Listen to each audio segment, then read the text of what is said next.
ಹರೇ ಶ್ರೀನಿವಾಸ. ಎಲ್ಲರಿಗೂ ನಮಸ್ಕಾರ. ಶ್ರೀ ಕಾಳಭೈರವಾಷ್ಟಕಂ. ದೇವರಾಜ ಸೇವ್ಯಮಾನ ಪಾವನಾಂಗ್ರಿ ಪಂಕಜಂ ವ್ಯಾಳಯಜ್ಞಸೂತ್ರಮಿಂದು ಶೇಖರಂ ಕೃಪಾಕರಂ ನಾರದಾದಿಯೋಗಿ ವೃಂದವಂದಿತಂ ದಿಗಂಬರಂ ಕಾಶಿಕಾಪುರಾಧಿನಾಥಂ ಕಾಲಭೈರವಂ ಭಜೆ. भानुकोटि भास्वरं भवाब्धितारकं परं नीलकण्ठमीप्सितार्धदायकं त्रिलोचनं कालकालमम्बुजाक्षदमक्षशूलमक्षरं काशिकापुराधिनाथ कालभैरवं भजे.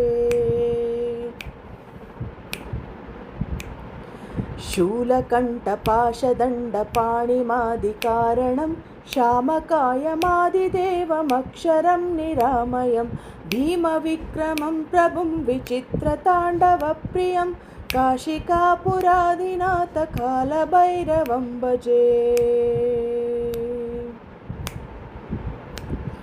भुक्तिमुक्तिदायकं प्रशस्त्यचारुविग्रहं भक्तवत्सलं स्थिरं समस्तलोकविग्रहं निक्वणन्त मनोज्ञहेमकिङ्किणीलसत्कटिं काशिकापुराधिनाथ कालभैरवं भजे.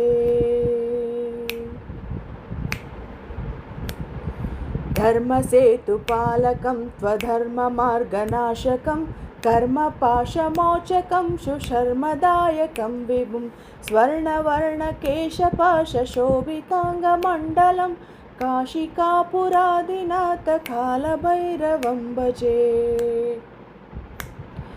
रत्नपादुकाप्रभाभिरामपादयुग्मकं नित्यमद्वितीयमिष्टदैवतं निरञ्जनं मृत्युदर्पणाशमं कराळदंष्ट्रमोक्षणं काशिकापुराधिनाथ कालभैरवं भजे.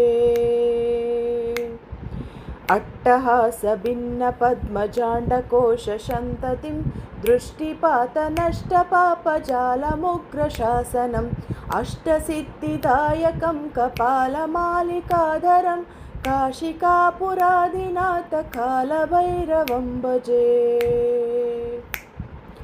भूतसङ्गनायकं विशालकीर्तिदायकं काशीवासिलोकपुण्यपापशोधकं विभुं नीतिमार्गकोविदं पुरातनं जगत्पतिं काशिकापुराधिनाथ कालभैरवं भजे.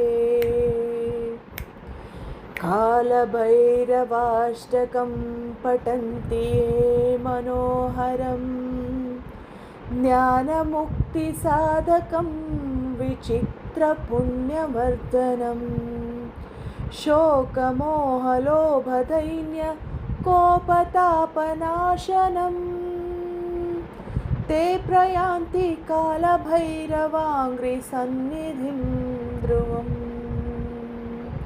ते प्रयान्ति कालभैरवाङ्घ्रिसन्निधि ध्रुवम्. इति श्रीमच्छङ्कराचार्यविरचितं कालभैरवाष्टकं सम्पूर्णम्. हरे श्रीनिवास.